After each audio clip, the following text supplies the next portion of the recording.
Saludos a todos ustedes, especialmente a los telespectadores de Tenerife, La Palma y La Gomera.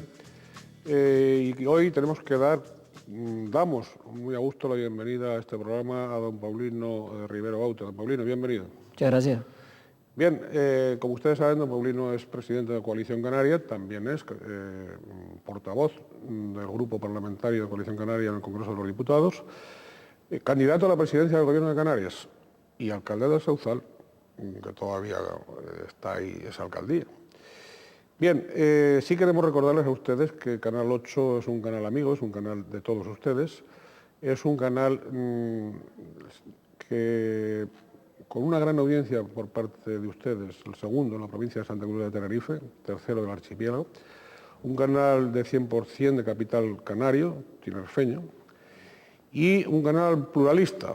Está abierto a todas las ideas, a todas las tendencias y en función de ese pluralismo son los contenidos. Ustedes los pueden apreciar a través de la programación. Bien, esta es la cuarta entrevista que en Canal 8 le tenemos la satisfacción de hacerle, del que ha aceptado para hacérsela a don Paulino. Las anteriores las celebramos pues en enero del 2004, ya ha pasado un poquito de tiempo, y también en febrero y después en abril del año pasado. Yo supongo, don Paulino, para empezar, que este último año ha debido ser especialmente intenso para alguien como usted, que se haya plenamente dedicado a esa brega política, ¿no? Sí, bueno, pero no más que otros años, ¿no? No más sí, que años anteriores. No, yo creo que esta actividad pues requiere de mucho trabajo, mucho esfuerzo. A veces hay un trabajo que no tiene, dentro de las organizaciones, ¿no?, que no tiene una proyección pública, pero creo que se mantiene la tónica, ¿no? Hay momentos en la política que parece que el ruido, hay mucho ruido, y entonces parece todo más llamativo, ¿no? Pero creo que hay que trabajar. Iremos poco a poco dando pasos. Vamos a ver, don Paulino, usted evidentemente tiene una acreditada, yo no sé si fama, pero sí referencia de bombero dentro de Coalición Canaria. Ha sido bombero en el mejor de los sentidos y con el mayor respeto a toda actividad de bombero, ¿no? Pero a pesar de eso no pudo evitar aquella escisión de la llamada Nueva Canarias. ¿Por qué? Bueno, la Nueva Canarias, la gente que estaba en aquel momento en Coalición Canaria, pues tenían una idea de la política que no era la que yo compartía, ni compartíamos mayoritariamente dentro de Coalición Canaria. Fueron personas que estuvieron cómodas en Coalición Canaria mientras se sirvieron de Coalición Canaria, mientras ocuparon puestos de responsabilidad, y cuando llegó el momento de tomar decisiones, por razones, en fin, de interés general, de que no tenían los puestos que tenían que desempeñar, las responsabilidades que tenían que desempeñar no era la que a ellos les hubiera gustado, pues empezaron a dar la lata, como se suele decir, a incomodar. Y bueno, y creo que teníamos que tomar una decisión. La decisión fue el dejarles al margen de Coalición Canaria, y hoy creo que si me arrepiento de algo es de no haberlo hecho antes. Teníamos que haber tomado esa decisión antes. Pero bueno, ahora trabajamos, se está trabajando, se empezó a consolidar de nuevo el proyecto en Gran Canaria y las cosas van caminando. Oiga, y en el grupo parlamentario, claro, eso es como una espinita clavada en el corazón permanentemente, supongo. Es decir, en ese grupo de los tres... Pero mire, pero eso no, el Convergencia y Unió es una coalición entre dos partidos, en el Congreso. Izquierda Unida, los Verdes, es una coalición, incluso hasta se reparten el tiempo para intervenir en el Congreso. Por lo tanto, que el grupo parlamentario, que no fue una coalición de partidos, sino que nos habíamos presentado como Coalición Canaria, al sufrir esta decisión interna, se haya mantenido como grupo parlamentario de Coalición Canaria Nueva Canaria, pero en este caso, pues asumiendo yo las responsabilidades del grupo, siendo el portavoz y sin reparto de tiempo, bueno, es una fórmula que creo que está viniendo bien para Canarias, porque es muy importante que Canarias mantenga una presencia en el Congreso con su propio grupo parlamentario. A veces no votan lo mismo. No, siempre votamos lo mismo. ¿O siempre votan los tres lo siempre. mismo? Jamás ha dado una situación de difusión del voto dentro de Coalición Canaria. Nunca en Madrid, nunca. Bueno, alguna ausencia de vez en cuando. Bueno, pero eso es normal. Ausencia estratégica. Hay algunas cuestiones de conciencia donde hay libertad de voto, ¿no? pero eso no es ningún drama, eso lo ocurre en todos los grupos parlamentarios. Previsiblemente, ya se ha dicho, cuando usted deje la portavocía y deje su condición de diputado, ¿no?, el portavoz será don Luis Mardones. Bueno, estamos ya en las puertas, las elecciones generales las tenemos en puertas también, vamos a pasar las autonómicas, julio y agosto es el periodo inhábil en Madrid, la mitad de septiembre tampoco hay nada, en diciembre pues prácticamente ha terminado la legislatura, por lo tanto parece que, aunque todavía no lo hemos valorado, lo más lógico y razonable es que asuma las tareas de portavoz quien hoy es portavoz adjunto, que es Luis Mardones. Luis Mardones, don Paulino, cuando usted era estudiante de magisterio en La Laguna, han pasado años. No quiero tratarlo de viejo, claro. Han pasado Algunos años. hace, sí. ¿Preveía usted o ambicionaba hacerse cargo de las responsabilidades públicas que ahora pesan sobre sus hombros en algún momento? No, y menos lo pensaba cuando tenía ya 22, 23 años y estaba trabajando, estudiaba y trabajaba de peón de albañil en el Hotel Semíramis, por ejemplo, del puerto, o trabajaba en las vacaciones, aprovechaba para trabajar de yesista, o trabajar de pintor, que trabajé también de pintor de brocha gorda, porque era un tema que se remuneraba muy bien. Jamás pensé, no pensé nunca dedicarme a la política. Mi entrada en política fue una cosa absolutamente excepcional, ¿no?, echando un partido de las cartas, un envite, y en los últimos instantes de la presentación de las candidaturas del año 79, pero nunca tuve esa inquietud política. Recuerdo cuando entré al ayuntamiento, gané las primeras elecciones, pues, si quiere alguna anécdota, me acuerdo de un alcalde, yo no he fumado en mi vida, nunca, no soy fumador, ¿no? Un alcalde debe ser una cosa muy importante, ¿no? Entonces, una persona importante tiene que fumar, porque antes el concepto lo veía que el tema social, ¿no? Era como un signo de distinción. Me compré una caja de cigarros Colt, estos mentolados, y lo que pasa es que tuve la suerte que me miré al espejo con el cigarro y digo, este no soy yo, ¿no? Pero digo esto porque entré de la alcaldía, no tenía ni idea de lo que cómo funcionaba un ayuntamiento, lo que era un ayuntamiento. Y digo esto por lo importante que es que cuando da uno un paso de esta naturaleza, me parece que debe haber un rodaje previo, ¿no? Pues asume muchas responsabilidades. Entonces, a pesar de esos inicios, por cierto, hablando y sin salirnos, digamos, del buen humor que siempre es conveniente en las conversaciones periodísticas y las conversaciones de tipo político, cuando usted habla, y es cierto, de fumar como signo de distinción, cómo cambian los tiempos, no solo era signo de distinción, sino que además era otro signo de distinción añadido, el ofertar tabaco inglés. Entonces era como una especie, como una especie de, de promoción social y de distinción social. Aquí tenemos otros, los fuertes, ¿no? Los recos fuertes. Sí, esos son los recos fuertes. El Fedora, el sí, Fortuna. Sí, yo hablo para la élite, la élite como signo de distinción, el tabaco inglés. No, lo realmente tal era Kruger y otros como fuertes, ¿no? O Progreso. Bien, o Progreso. Bien, lo cierto es que en aquellos tiempos usted todavía tenía épocas donde yo no sé si, me parece que era semanalmente, me han contado que semanalmente, pero tenía sus escarceos por los altos de los Sauzal, en fin, por los altos de tal, en determinadas, los fines de semana sobre todo, para las perras de vino y algunas cositas de esas. El envite. Sí, todos los lunes hubo un envite. Sí, y algún asado que otro. Eso lo hace ahora menos. Lo hago menos, lo echo en falta porque, sobre todo porque, hombre, intento no alejarme de esa cultura nuestra. No la cultura gastronómica del guachinche y el vaso de vino, sino fundamentalmente porque el ambiente que se respira, la gente, el sabor a nuestra gente que se vive en esos espacios, ¿no? Y bueno, la verdad es que cuando mis hijos eran pequeños, de que tenían 1 año, 2 años, los viernes, todos los viernes iba mi mujer, Ángela y yo, siempre teníamos unos determinados sitios, los guachinches de Ravelo, que era una maravilla. Sigue siendo una maravilla, ahora voy menos, tengo menos tiempo, pero desde luego creo que es parte de nuestra cultura, de nuestra idiosincrasia. Lo hacía usted también con sus niños y con doña Ángela Mena, su esposa, pero también lo hacía a veces con los grupitos de amigos. Claro.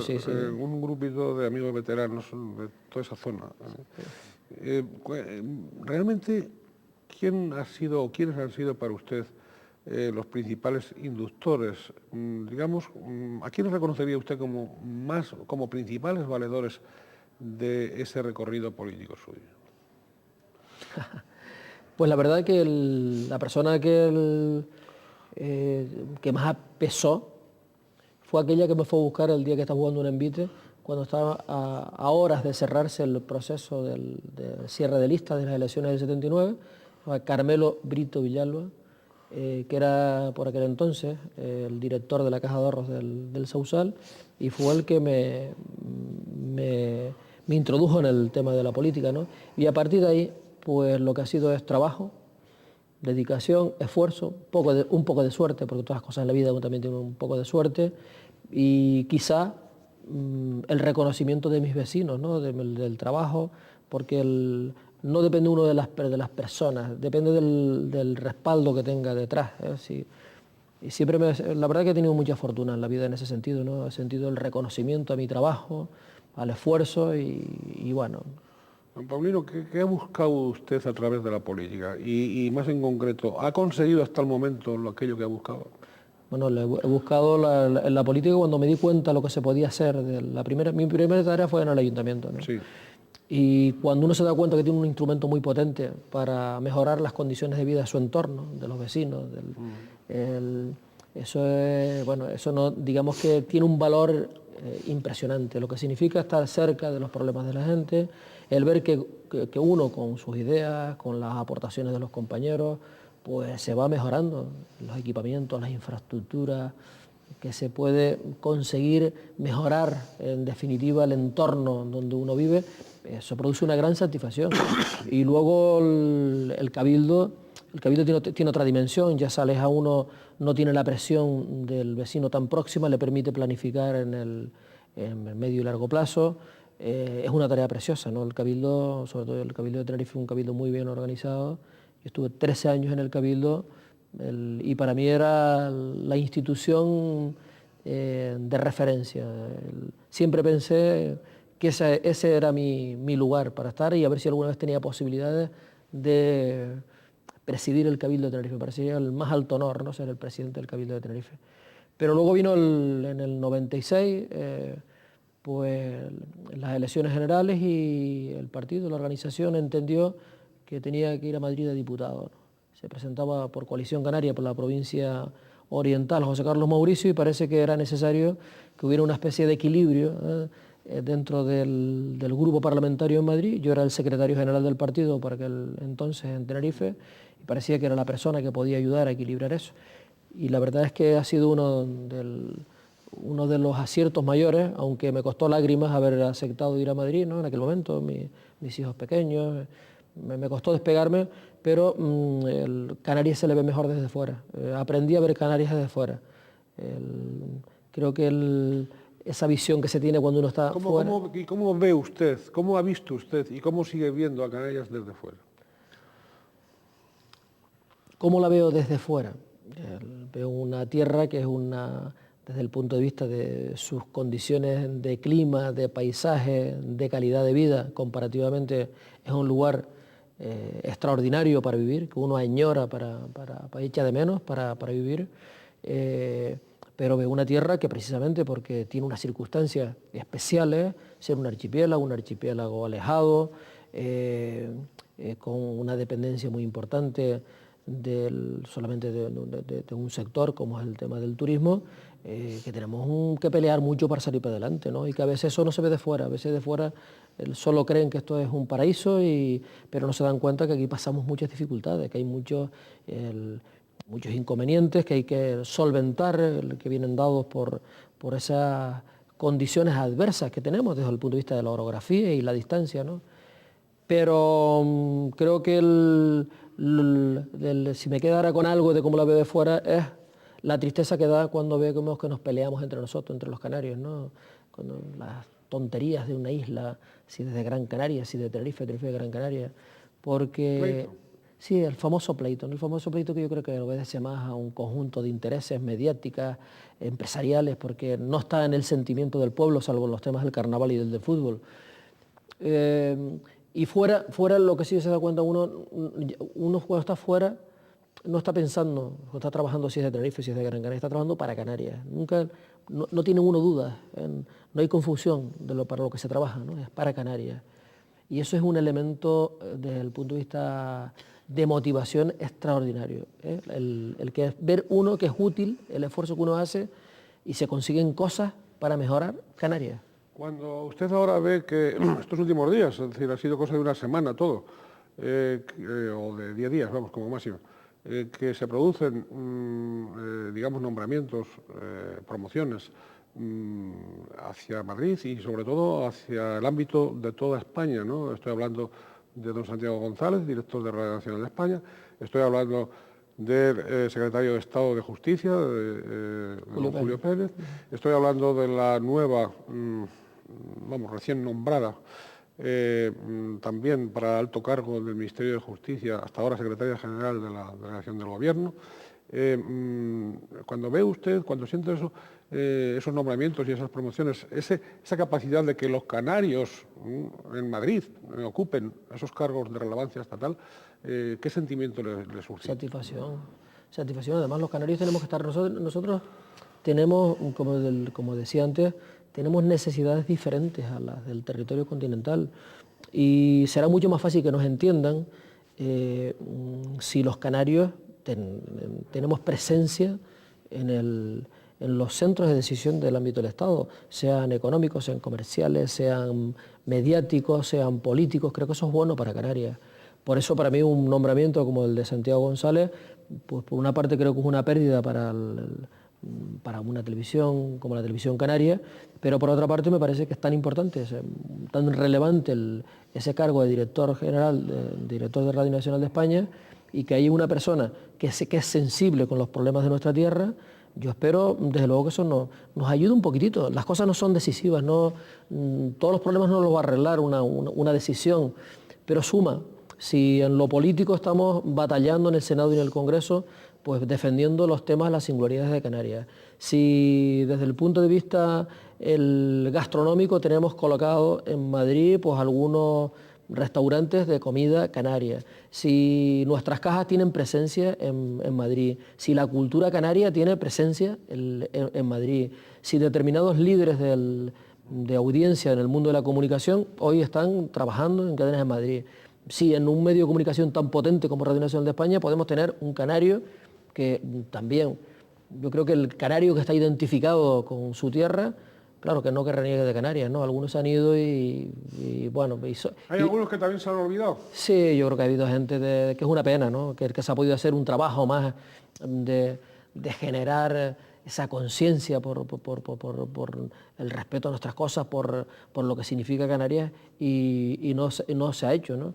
Pero yo creo que se está en el buen camino. Todo está generando ahí una especie de representación externa de Canarias que nos va a venir bien a todos. Sí, don Paulino, hoy 26 de febrero de 2007, ¿cómo resumiría usted, muy de síntesis, claro, le voy a preguntar por su trayectoria personal y por su trayectoria política? ¿Cómo las ve a día de hoy? Bueno, como un hombre que ha tenido mucha suerte en la vida, ¿no? Porque si tenemos en cuenta que mi trayectoria... Bueno, pero usted solo habla de suerte, pero también habrá derrochado esfuerzo, ¿o no? Sí, muchos esfuerzos, ¿no? Usted tenga en cuenta que hoy, si yo pienso que procedo de una de las familias más humildes de mi pueblo, del Sausal, que somos 7 hermanos, que mi padre era peón de albañil, que mi madre, para poder complementar las necesidades de la casa, se dedicaba a comprar verduras en el Sausal y llevarlas a Santa Cruz, primero caminando hasta Ravelo, luego la guagua desde Tacoronte, que íbamos caminando desde el Sausal a Tacoronte, llevando de madrugada las verduras. Si pienso que cuando tenía 13 años no había podido ir a la escuela porque tenía que cuidar a mis hermanos, si pienso en eso, que los sábados y los domingos nos íbamos a trabajar las tierras de medianía, y todo lo duro que era aquel momento me parecía imposible, ¿no? Me parece de verdad imposible que yo hoy pues haya ostentado responsabilidades en mi pueblo, el alcalde, vicepresidente del Cabildo, portavoz parlamentario en Madrid, que ahora sea candidato a la presidencia del Gobierno de Canarias. Bueno, creo que yo estoy muy orgulloso y muy satisfecho en ese sentido, ¿no? Creo que hace falta también que se traslade, que nuestra gente, nuestros jóvenes vean que es muy importante la cultura del esfuerzo, que las cosas en la vida, pues, bueno, si uno no trabaja, si uno no se dedica, si no hay constancia, no hay nada. Y luego eso, siempre hay un golpe de fortuna, ¿no? Otra gente con otros méritos, seguramente con muchísimos más méritos, la vida no la ha sonreído bien, no las cosas han ido mal. Y luego la política, pues también, la política no era fácil. Desde la alcaldía de un pueblo, pues por una cuestión también excepcional me encuentro de consejero del Cabildo en el año 83 y luego me encuentro como responsable de organización del partido un año antes de las elecciones del 87 y el trabajo de un año al frente del partido en el 87 llevamos a ganar por primera vez las elecciones en Tenerife. Y luego me encontré que en el año 93, estando en un bar del Sausal, un restaurante, que me acuerdo con un grupo de amigos, me llamó Adán para decirme que los alcaldes del partido me proponían que había un gran consenso porque fuera el secretario general del partido. Y después en el 95 me encontré una reunión ahí de 4 personas que dice que me tiene que ir a Madrid. Y, bueno, pues ha ido todo así, con mucha naturalidad, ¿no? Yo lo que digo es que nunca he tenido que empujar, ni abrirme paso, ni darme un codazo, ¿no? He tenido el reconocimiento del entorno de las personas que en definitiva vi dentro de la organización y me han ido colocando y yo lo que intento es servir eso con mi mayor esfuerzo, mi mayor trabajo e intentar no defraudar a aquellas personas que confían en uno. Don Paulino, si le parece vamos a detenernos un momentito en la génesis de su candidatura a la presidencia del Gobierno de Canarias por parte de Coalición Canaria, ¿no? Antes que nada, le tendría que preguntar por la evaluación que usted hace de la gestión en la presidencia del Gobierno por parte de don Adán Martín, claro. Extraordinaria. Yo creo que Adán Martín inició el último debate del Estado de la Nación diciendo que la gestión del Gobierno era extraordinaria y yo estoy de acuerdo. Extraordinaria porque el balance del Gobierno ha sabido enfocar los grandes temas de Canarias. Hay que tener en cuenta que tenemos el REF prorrogado en Europa hasta el año 2013, que Canarias va a seguir percibiendo fondos en una cuantía muy importante, a pesar de perder la condición de región objetivo 1, que tenemos afianzado un reconocimiento diferenciado en la Unión Europea para Canarias, en los tratados y que está en el proyecto de la Constitución Europea, esa consideración, esa obligación de modular todas las políticas legislativas y económicas con respecto a Canarias, que cerramos esta legislatura con los acuerdos firmados en Madrid, con grandes convenios, Plan Integral de Empleo, carreteras, infraestructura hidráulica y costa, que las cosas han mejorado mucho desde el punto de vista de infraestructura educativa. Tenemos una magnífica red de centros educativos bien equipados, con un profesorado bien pagado, ratios alumno-profesor bien, pero ahora que tenemos que trabajar en mejorar la calidad, que si le damos vueltas para atrás nos vemos donde estábamos en el año 94 con el 32% de nuestra gente parada y todavía emigrando y hoy tenemos un problema de otra naturaleza. Hoy la gente quiere venir a Canarias, por algo será. Para quienes dicen que es que las cosas han ido mal en Canarias, si llegan a ir mal nos tuviéramos que seguir marchando de aquí y sin embargo lo que está ocurriendo es un problema distinto, que es que tenemos que controlar lo que está ocurriendo sobre Canarias. Es decir, hoy el Canarias que sigue teniendo muchos problemas, seguimos teniendo muchos problemas, pero si nos colocamos de donde veníamos, el atraso histórico al que había sido sometido este pueblo, el abandono por parte del gobierno central, ¿no? Y digo, Canarias sufrió más que España mejoraba mucho, o tenía la delantera Cataluña, el País Vasco, la zona central, Madrid también había progresado, el resto de los territorios peninsulares, Extremadura, Andalucía, pues también estaban muy alejados de esa media de nivel de calidad de vida, pero más Canarias, ahí se notaba en la sanidad, se notaba en la educación, se notaban en las infraestructuras, en el paro, y creo que hoy se ha dado un cambio espectacular en Canarias. Ahora toca otra cosa, ahora toca, una vez resuelto un primer escenario de ponerle el soporte, ahora hay que trabajar en mejorar la calidad de vida, mejorar todas aquellas cuestiones que tengan que ver directamente con las personas. Don Paulino, y siendo tan brillante la gestión de don Adán Martín, ¿ustedes le insistieron en que continuara como candidato ahora a la presidencia o ya lo consideraban gastado, amortizado, o cómo suele decirse, o ya periclitado? No, lo que pasa es que aparte que la política es muy compleja, ¿no? Y sobre todo en Canarias, es muy complejo todo. Pero aparte de eso, Adán lo había dicho, le estaba dando muchas vueltas, le estaba reflexionando. Siempre ha dicho que lleva dedicado a la tarea política desde el año 79, que está en una edad donde o sale del circuito de la política y se dedica a la actividad privada, pues tiene que pensar también en su futuro y el de su familia, o no iba a haber tiempo para ello. Y tenía dudas, desde el verano tenía dudas, ¿no? Le estaba reflexionando sobre ese asunto. Yo creo que él al final llegó a la conclusión de que desde la primera línea de servicio al proyecto político y a Canarias había cumplido con creces, y que era el momento de buscar otros cauces para enfocar su vida, ¿no?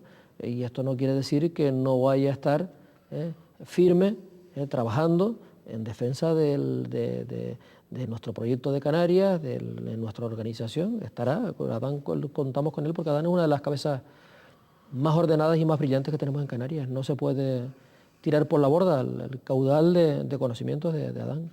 Señor Rivero, ¿y qué motivaciones fueron las que le movieron a usted a aceptar la candidatura, a decir que sí a la candidatura? Pues la verdad es que se hablaba mucho, ¿no? Porque no voy a ocultar que había un rumor de que podía yo ser el candidato de consenso dentro de Coalición Canaria, pero yo nunca le di solvencia a este tema, ¿no? Nunca le di solvencia por una cosa, porque creo que estoy desempeñando una responsabilidad importante en Madrid, en el partido. Bueno, estaba cómodo en lo que estoy haciendo y además siendo tremendamente útil en el trabajo para Canarias que estaba haciendo desde Madrid. Nunca me había planteado el tema de la política canaria desde el gobierno, pero uno está para lo que uno, no para aquellas cosas que uno decida que le pueden gustar o apetecer en un momento determinado. Pertenece a una organización, la organización entendió que el consenso mayoritario se podía dar sobre mí.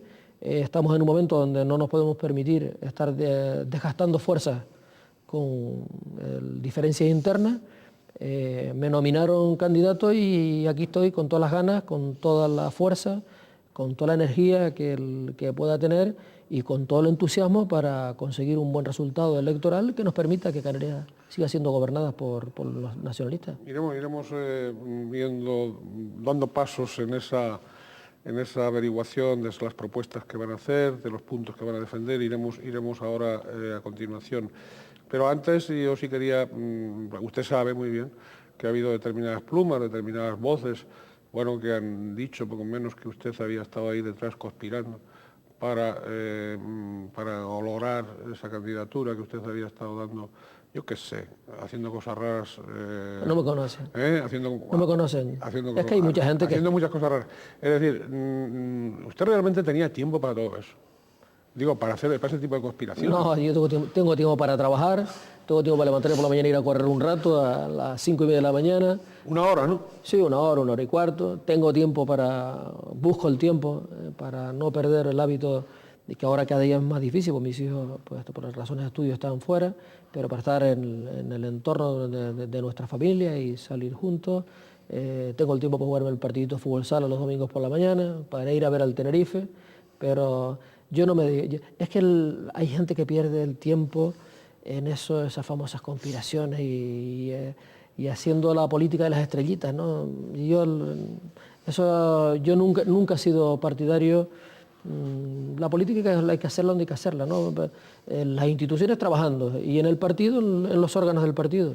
A partir de ahí yo además tengo una facilidad tremenda para cuando estoy fuera de esos ámbitos desconectarme totalmente. No tengo una situación de estas de que me sienta que voy a casa y me voy con los problemas. No, tengo la conciencia tranquila, trabajo, me dedico, hago todos los esfuerzos del mundo y la única preocupación que me queda alguna vez es si es alguna cosa relacionada con alguna enfermedad, con alguna familia, con alguien, una cosa de salud, sí, pero el resto de las cosas... No, y alguna maledicencia que siempre hay de algunos amigos, entre comillas, siempre sueltan maledicencias de tipo familiar, de tipo hogareño. Bueno, tengo mucho. ¿Eso le ha afectado alguna vez o no? Bueno, yo creo que me he vuelto... Si uno se llevara por estas cosas, yo recuerdo que me parecía hasta yo no conocer cómo, hasta que no conocía cómo funcionaban todas estas cosas, uno tenía como referencia siempre leer un periódico, escuchar la radio. Le parecía que, que eso era era la verdad, quienes pontificaban, ¿no? Y cuando uno se da cuenta de los intereses que están por debajo de todo esto, quién escribe de uno y por qué escribe y por qué se hace, y entonces todas esas cosas hay que relativizarlas, ¿no? Y ahora lo que pasa es que es muy duro para la actividad pública, es muy dura, tener que soportar maledicencias de gente además que sabe que lo hace de mala fe, en el ánimo de ver si genera algún problema, si uno se desmotiva, bueno, pero yo soy un hombre bastante sereno en eso, tengo una coraza bastante dura. Sí, esa es la impresión. Digo la impresión y bueno, lo que evidencia, ¿no? Es decir, no. Oiga, don Paulino, evidentemente cuando se produce el acuerdo para su candidatura, queda la perspectiva de una presidencia en funciones. ¿Dentro de Coalición Canaria? Sí. Sí, bueno, eso en el supuesto de la incompatibilidad comenzaría... Sí, pero yo lo que quería preguntarle sobre todo de que en esa reunión, en ese momento, de algún modo se dio la impresión, y sería bueno que usted nos lo clarificase, pues el sector Gran Canario, liderado por don José Carlos Mauricio, de Lanzarote y de Fuerteventura, y que en cambio el sector palmero y el herreño quedaron como desbancados. ¿Eso es así? No, pero eso no es así. Es decir, la votación que se produjo fueron 102 votos del Consejo Político Nacional, los 120 ya se había marchado gente porque estaba decantado, había un consenso y ni hubieron votos en contra ni abstenciones, porque es que no se produce, se hace una votación y al superar los 3/5, que eran 72 votos, no hay más nada. Luego han habido interpretaciones en fin, que no se ajustan a la verdad, ¿no? Pero yo me siento en este momento con el respaldo de toda la organización. No me refiero tanto a cuestionar su candidatura, en absoluto, como a esa sucesión en la presidencia de Coalición Canaria. Bueno, pero en eso hay matices, ¿no?, entre los compañeros, pero no se trata, porque la presidencia de Coalición Canaria no se puede sustituir por decreto, ni por un acuerdo que uniera nuestros estatutos. Lo que se produciría es lo siguiente: cuando puede entrarse en una situación de incompatibilidad es si yo cuento con el apoyo de los ciudadanos y soy presidente del Gobierno de Canarias. A partir de ser presidente del Gobierno de Canarias, cuando hay incompatibilidad con la presidencia de Coalición Canaria. Y en ese sentido, lo que se decidió en ese Consejo Político Nacional es que uno de los vicepresidentes, en este caso le puso nombre y apellido, uno de los vicepresidentes actuales asumiera provisionalmente las funciones de presidente hasta convocar un congreso, pero es un periodo transitorio. Yo creo que se discutía más el fondo, las formas que el fondo. No era una cuestión porque es que la salida era, nosotros tenemos 4 vicepresidentes, seguro que Antonio Castro, que tiene responsabilidad en el gobierno, no estaba, dudaba de que la oportunidad de que él asumiera esa tarea, y cualquiera de los compañeros de los 4 vicepresidentes podría asumirla. Se decidió, pues provisionalmente la asume José Torres Estinga, que es un compañero de Lanzarote, y se proyecta a la sociedad una imagen más equilibrada territorialmente de lo que nosotros queremos, de la forma de nuestra entender Canarias. Canarias es como es, no nos vamos a inventar, somos 7 islas, y nosotros Canarias no la vemos desde un plano de vertical, no la vemos manejada desde Tenerife o desde Gran Canaria, pues nos equivocaríamos. Hay que ver las islas todas en un mismo plano.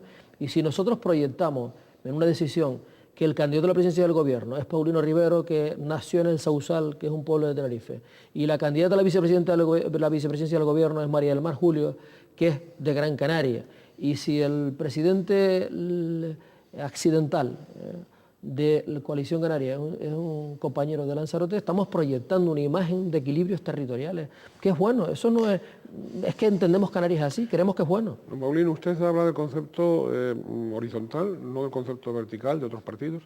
En ese sentido, las AIC, la Agrupación Independiente de Canarias, no era una estructura, digamos, que obedecía de un modo más genuino a esa concepción de Horizontal. Canarias? Sí, porque horizontal, la representación dentro de las AIC era igual el número de representantes en los órganos nacionales por cada una de las islas. Dimos un avance. Yo creo que el proyecto de la virtud de Coalición Canaria es de Coalición Canaria ahora como partido unitario, no cuando éramos una coalición de partidos, es que hay unos órganos de decisión mucho más cohesionados, mucho más coherentes, nos permite marcar pautas sin tantas controversias. Creo que en ese sentido las cosas han mejorado, han cambiado muchísimo dentro de Coalición Canaria. Cuando todo el mundo esperaba un lío tremendo, pues lo hemos resuelto bien las cosas sin ningún problema. Y ahora lo que debemos estar preocupados es cuál es nuestra oferta, qué cosas le ofrecemos nosotros a los canarios para mejorar sus condiciones de vida después de haber hecho tantas cosas que se han hecho a lo largo de estos últimos 12, 13 años. Muy bien, pues vamos con esas líneas. Vamos justamente a grandes rasgos, evidentemente, ya tendremos otros encuentros antes de las elecciones, seguro, pero vamos ya, digamos, antes del comienzo oficial de la campaña, en campaña real, estamos desde hace tiempo, desde hace meses, pero bueno. Díganos, usted, presidente de Coalición Canaria, usted, candidato a la presidencia del Gobierno de Canarias por Coalición Canaria, ¿qué líneas maestras de su programa va a tener Coalición Canaria y usted como presidente? Bueno, yo creo que hay un primer eje, que es el fundamental para mí, que es todos los temas que tengan que ver con las personas.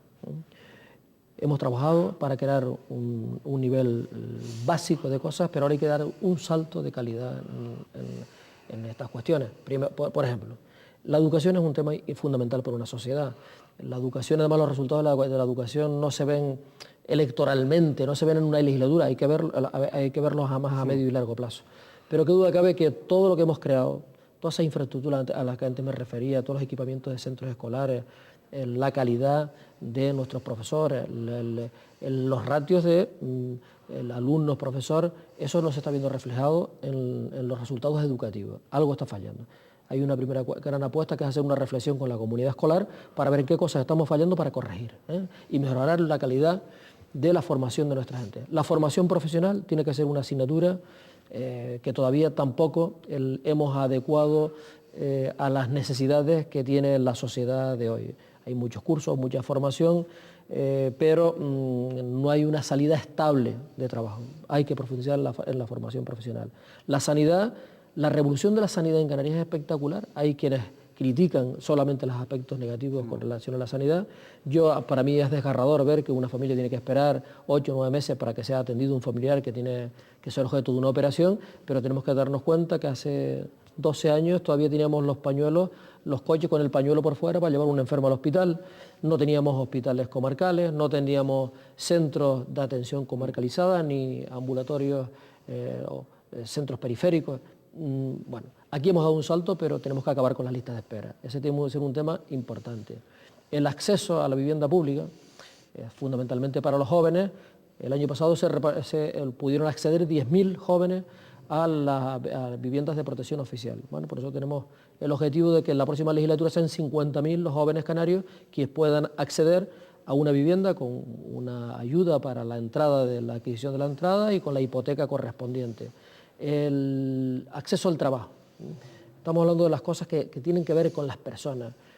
Una sociedad, no creo en una sociedad subsidiada, de ayuda solo. No creo en una sociedad ociosa. Hoy qué duda cabe que nadie se muere de hambre, porque tenemos una sanidad universal para todos, que nos cubre a todos, una educación también pública que nos cubre a todos, el que no trabaja tiene la ayuda familiar o cobra el desempleo, o una pensión no contributiva, pero esto no puede ser. Yo creo que hay que facilitar fundamentalmente al segmento de población con más dificultades, hay que facilitarles el acceso al trabajo. Y además que sea un trabajo de calidad y un trabajo estable. Y usted me dirá, oiga, pero usted me está hablando de mejora de la sanidad, de la educación, de la vivienda, me está hablando del trabajo. Eso, para compaginar todas esas cosas, es necesario una cosa que es fundamental, es que Canarias no siga creciendo en 50.000 personas cada año. Eso es... Yo le iba a preguntar por el tema de la población. Sí, pero esto es muy importante, porque si no, quien diga que va a resolver el resto de los problemas, que va a darle trabajo a nuestra gente, a nuestros jóvenes, viniendo 50.000 personas cada año a Canarias, eso es imposible. El crecimiento vegetativo de Canarias en este momento está en 6.000 personas al año, entre los que nacen y los que mueren. El año pasado se crearon 43.000 puestos de trabajo en Canarias. Esta es la constante a lo largo de estos 12 años. Más de 40.000 puestos de trabajo cada año. Sin embargo, todavía hoy tenemos 100.000 parados. Y eso no podemos permitirlo. Tenemos que facilitarle el acceso a un puesto de trabajo a la gente que tenemos en Canarias en estos momentos.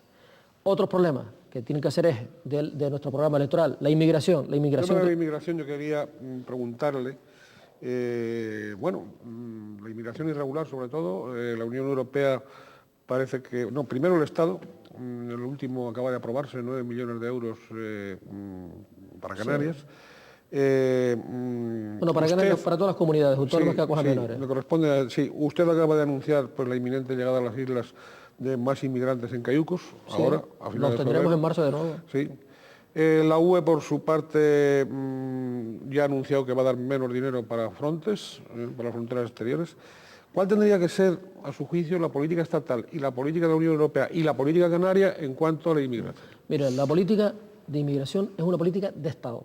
Es del gobierno de España. El control de fronteras le corresponde a cada uno de los Estados miembros de la Unión Europea. Otra cosa distinta es que España tiene que poner todas las energías y toda la fuerza política en el seno de la Unión Europea, España, Francia, Italia, Grecia, los países más afectados por el tema de la inmigración, para lograr una auténtica política de inmigración, de control de fronteras de la Unión Europea que de momento no se está dando. Ahora, España es la responsable. España no puede inhibirse de sus responsabilidades. ¿Qué es lo que hay que hacer? Nosotros tenemos muy claro, le hemos hecho las propuestas y lo que pasa es que hasta ahora el gobierno está mirando por otro lado. Hay que trabajar primero en la cooperación con EFRI, fortalecer la cooperación con EFRI. No lo puede hacer España sola, es verdad. Tiene que buscar a la comunidad internacional y tiene que buscar de aliado a la Unión Europea. Esa cooperación en África, generando desarrollo en África, tiene que venir acompañada de oferta de cupos de trabajadores a estos países africanos, los más próximos en este caso a los que afecta a Canarias, al África Occidental, tiene que estar acompañada de cupos de trabajadores a España o a la Unión Europea, a cambio de que estos países de origen, desde Mauritania o Mali o Senegal, se comprometan estos gobiernos a controlar internamente a las mafias que trafican con las personas. Tenemos que lograr que en lugar de estas personas que quieren venir a Europa, que vengan a través de los cayucos arriesgando su vida en el mar, que vengan a través de los consulados. Eso hay que conseguirlo a través de esos acuerdos con los gobiernos respectivos. Y eso tiene que estar complementado con un dispositivo en el mar de disuasorio. El operativo de Frontex con un despliegue de barcos, de aviones, como está aprobado por la Unión Europea, pero que no puede ser una cosa que funcione 2 meses sí, 3 meses no, o con un barco portugués y el barco español. Tiene que tener más medios de control por razones de seguridad, por razones del tráfico ilegal de personas, del tráfico de drogas. Eso es vital para nosotros. Paulino, para hasta ahora, y no lo critico eso, ni mucho menos, más bien, todas esas medidas han cumplido una función humanitaria de salvar, digamos, a esas personas que vienen en unas condiciones muchas veces extremas, si es que llegan. Pero usted hablaba de elementos disuasor, pero elementos disuasores no se producen. No, pero es que esto tiene que tener... Hay dos espacios de trabajo. Uno es en los países de origen, que es el que decía antes, que es donde tenemos que volcarnos desde el punto de vista de la cooperación y de la oferta de puestos de trabajo, del cupo de trabajadores. El segundo elemento tiene que estar cerca en el mar, un despliegue, porque nos permitirá luchar contra el tráfico de drogas, tráfico de personas ilegales, tráfico de materias peligrosas, y dotar de seguridad, también sirve de dotar de seguridad canaria a la frontera sur europea. Esto es una cuestión vital. Y luego tienen que funcionar las repatriaciones y las derivaciones de forma inmediata. Y esto, además, hay que acompañarlo con modificaciones legales. Hay que modificar la ley de extranjería en aquellos aspectos que tienen que ver con el tema de los menores. Hay que crear juzgados especializados en materia de inmigración. Hay que modificar la ley para perseguir no solamente en las aguas jurisdiccionales españolas, sino en cualquier parte del mar a los traficantes, a los patronos o a los tripulantes que trafican con personas. Es decir, todo un trabajo importantísimo por hacer que no se está haciendo absolutamente nada. Insisto, en el mes de octubre presentamos la iniciativa en el Congreso de los Diputados. La respuesta del Gobierno del Estado es crear una subcomisión para ver qué medidas hay que adoptar. Las medidas, la medicina la conocemos todos. Las subcomisiones no sirven sino para perder el tiempo, ganar tiempo. Por lo tanto, en marzo volverá otra vez el problema, lo volveremos a denunciar con toda nuestra fuerza y dirán que es por razones de tipo electoral. Usted fue miembro de una famosa comisión sí. que al final tampoco concluyó en nada, ¿no? No, yo creo que esa comisión cumplió una función importante. No la que a algunos les hubiera gustado, pero claro, esa comisión no tenía a los agentes de policía para investigar a ver qué ocurrió en el 11M. Es una comisión política que tenía un objetivo fundamental y el objetivo fundamental, desde mi punto de vista, se cumplió. Ha sido insuficientemente valorado, pero en mi opinión ha sido muy importante, que era hacer una radiografía de los medios que disponía el Estado para hacer frente a una nueva vertiente terrorista, el terrorismo islámico radical, y fundamentalmente después de esa radiografía, qué medidas había que impulsar para mejorar las condiciones de seguridad del Estado. Y ahí se hizo un paquete de 138 medidas que poco a poco... ¿Se están poniendo en marcha? Se están poniendo en marcha, no con la rapidez que debiera. El gobierno aquí está lento y falto de reflejos. El gobierno de Rodríguez Zapatero. Y la amenaza del terrorismo internacional sigue estando ahí. Nadie está exento de ella y cada día las noticias que nos vienen son más preocupantes, ¿no? Con respecto al dónde se implantan, dónde tienen sus campos de entrenamiento y bueno, aquí hay que actuar con mucha inteligencia y con mucha colaboración y cooperación internacional. La lucha contra el terrorismo islamista o se hace desde la cooperación internacional o poco éxito vamos a tener. Don Paulino, los vaivenes del Estatuto de Autonomía. Bueno, yo creo que el Estatuto de Autonomía, mire, la Coalición Canaria, ni Canarias fue la que abrió el melón de reformar los estatutos, fue el gobierno de Rodríguez Zapatero. El señor Zapatero se comprometió a ajustar las competencias a las necesidades de cada uno de los territorios. Resolvió el tema de Cataluña, que parece que es el único que tenía interés, y ahora estamos viendo a ver si es que si respeta el compromiso de entender esa España plural, porque si hay algún territorio del Estado que necesite de más autogobierno, de competencias, es Canarias, por su situación geográfica.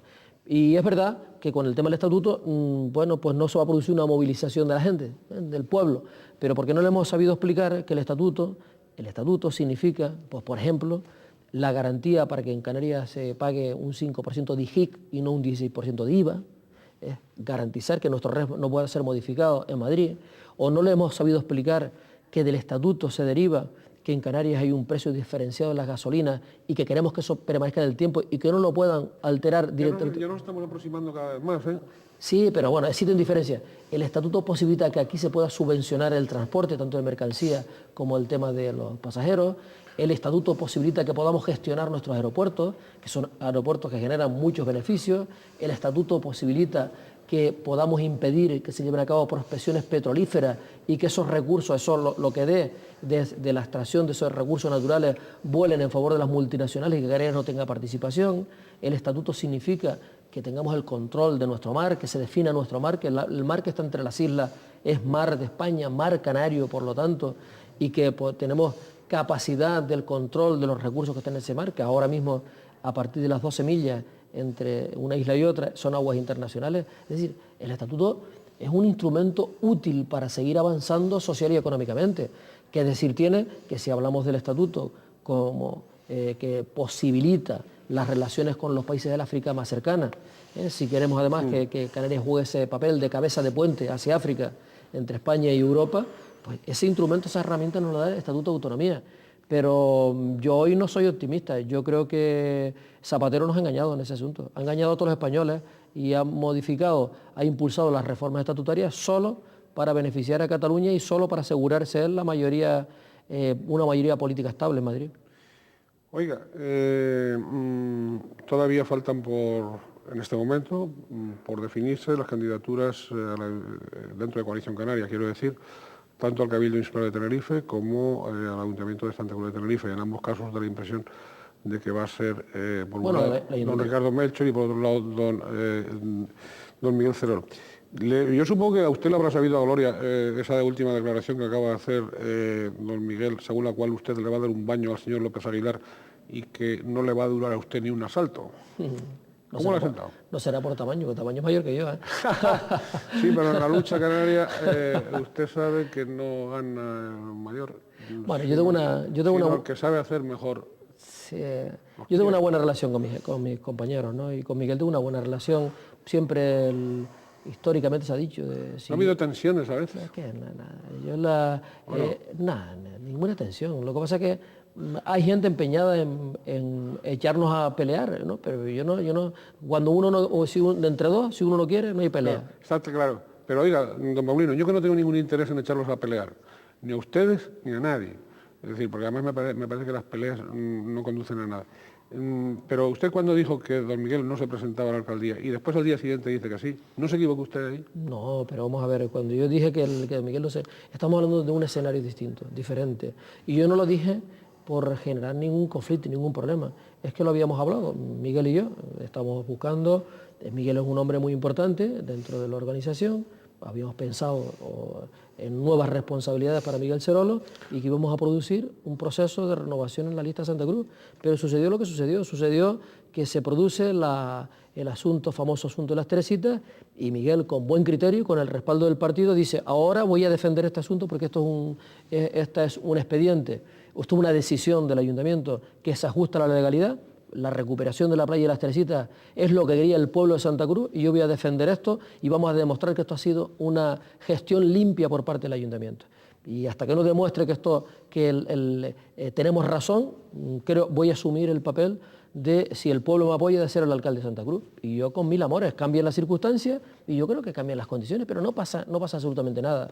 Y el candidato al Cabildo, pues todavía no lo hemos decidido, pero el 100% de las papeletas es que nombremos a don Ricardo Melcho. ¿Para qué precipitarnos si don Ricardo es indiscutible, es un valor importantísimo de la organización y un gran presidente de Cabildo? Oiga, ¿qué opina usted así muy brevemente, para que no les haga mucha publicidad, de sus contrincantes, tanto del señor López Aguilar como del señor Soria? Bueno, yo creo que son dos buenos contrincantes, dos personas respetables, con unos currículum brillantes, ¿eh? Por lo tanto, un máximo respeto tanto para el señor Soria como para el señor López Aguilar. Ellos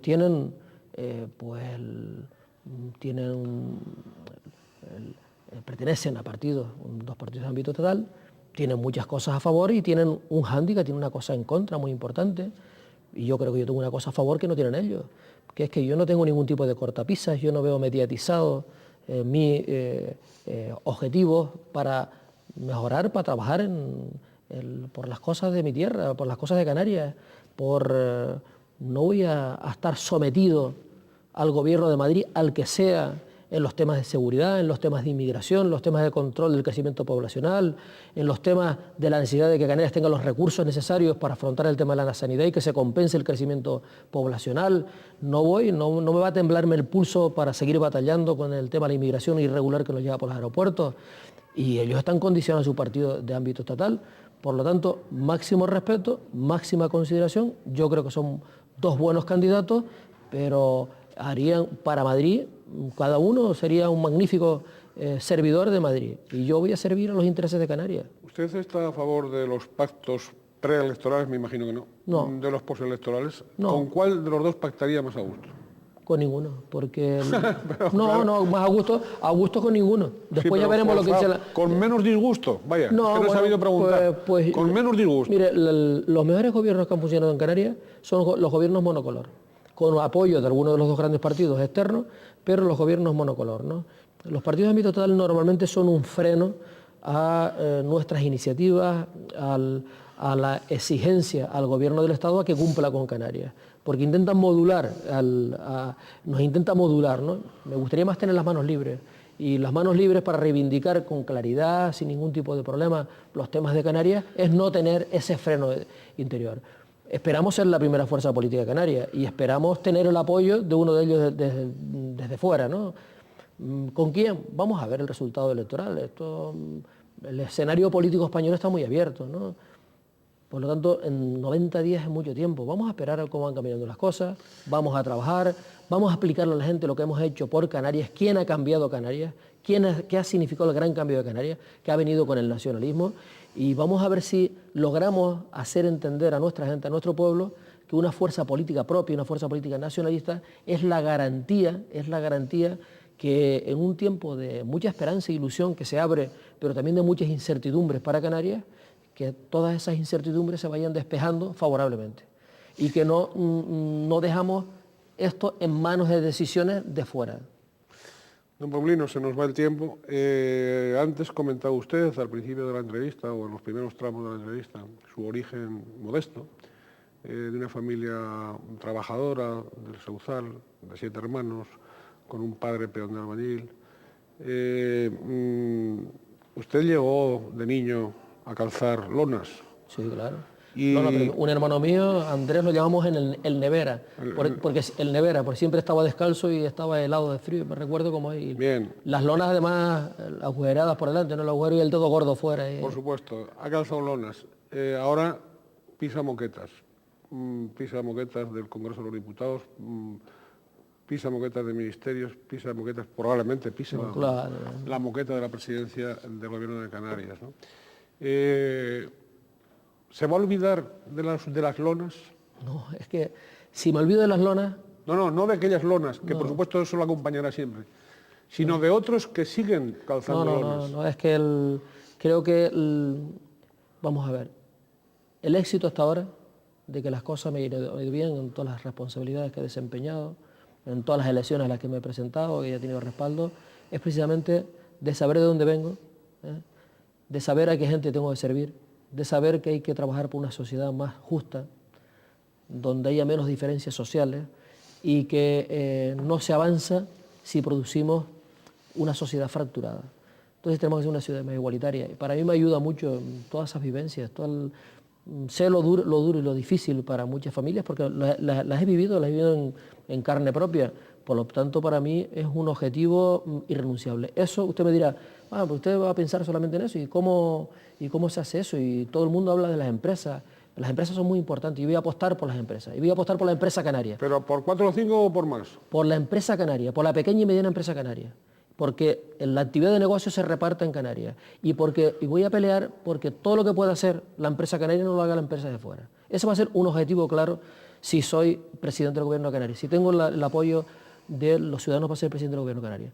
Pero apoyo a las empresas no como una actividad, decir, para beneficiar a los empresarios. Voy a apoyar a las empresas a cambio de un compromiso de los empresarios, de la clase empresarial canaria, para que le dé trabajo a nuestra gente, para que facilite el acceso a un puesto de trabajo a nuestra gente, a nuestros jóvenes, a las mujeres, y no contrate pues, personas, digamos que en una situación en precario, personas inmigrantes venidos de fuera en precario, sin pagarse algunos, con una situación de abuso en ese sentido, ¿no? Hay que buscar un compromiso de nuestra sociedad. Apoyo a un tejido empresarial canario, por encima lo voy a hacer, estoy convencido que nosotros tenemos que apostar por lo nuestro también en el mundo empresarial, pero también comprometer a nuestros empresarios a eso, a que miren para nuestra gente, a los que más necesidades tienen.